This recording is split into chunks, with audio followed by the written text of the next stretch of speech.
कहते हैं कि जब समय का पहिया धर्म की ओर मुड़ता है, तो जन्म भी असाधारण होता है।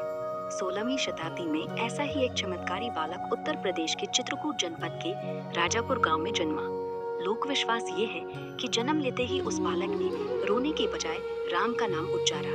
इसी विस्मय के कारण लोग उसे प्रेम से राम बोला कहने लगे। राम बोला का बचपन बड़े कष्टों में बीता। जन्म लेते ही माँ का आंचल छिन गया। पिता भी शीघ्र ही संसार से विदा हो गए।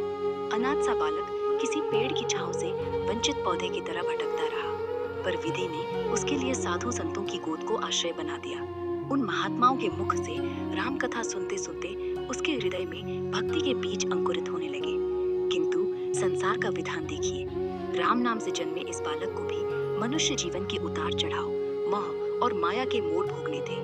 जवानी की दहलीज पर पहुंचते ही समाज की परंपरा अनुसार तुलसीदास जी का विवाह रत्नावली नाम की कन्या से हुआ। रत्नावली रूप और स्वभाव में आकर्षक थी। तुलसीदास जी का मन उसके मुंह में ऐसा बंधा कि संसार के कामकाज और साधना सब पीछे छूटने लगे। दिन रात वे रत्नावली के सानिध्य में ही खोए रहते। भक्ति का दीपक जो बचपन से भीतर जल रहा था, वो मोह की आड़ में धीमा पड़ने लगा। जैसे बादल सूरज की रोशनी को ढक लेते हैं, वैसे ही रत्नावली का मोह उनके राम प्रेम पर भारी पड़ गया। रत्नावली को यह सब भाता नहीं था। वो जानती थी कि उसका पति साधारण गृहस्थ नहीं, बल्कि ईश्वर ने उन्हें किसी बड़े कार्य के लिए भेजा है। एक दिन वो रूठ कर मायके चली गई, लेकिन तुलसीदास जी का मोह इतना गहरा था कि वे रात के अंधेरे में लहरों से जूझते हुए गंगा पार करके भी उसके पीछे पहुंच गए। रत्नावली ने जब ये देखा तो उसके मन से कड़वे मगर सच्चाई से भरे शब्द निकले। लाज नहीं आती तुम्हें? हड्डी मांस के इस नश्वर देह में तुम्हें इतनी मोह माया कैसी? इतना अनुराग क्यों? अगर इतना प्रेम तुमने श्री राम नाम से किया होता तो अब तक भवसागर पार कर गए होते। ये वचन तुलसीदास जी के जीवन का मोड़ बन गए। क्षण भर में ही सारे मोह माया की जंजीरें टूट गई।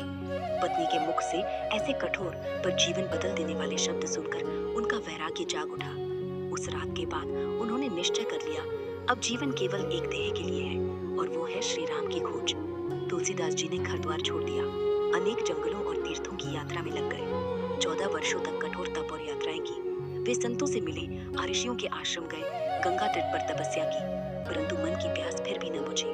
राम नाम तो था, पर साक्षात दर्शन नहीं मिले।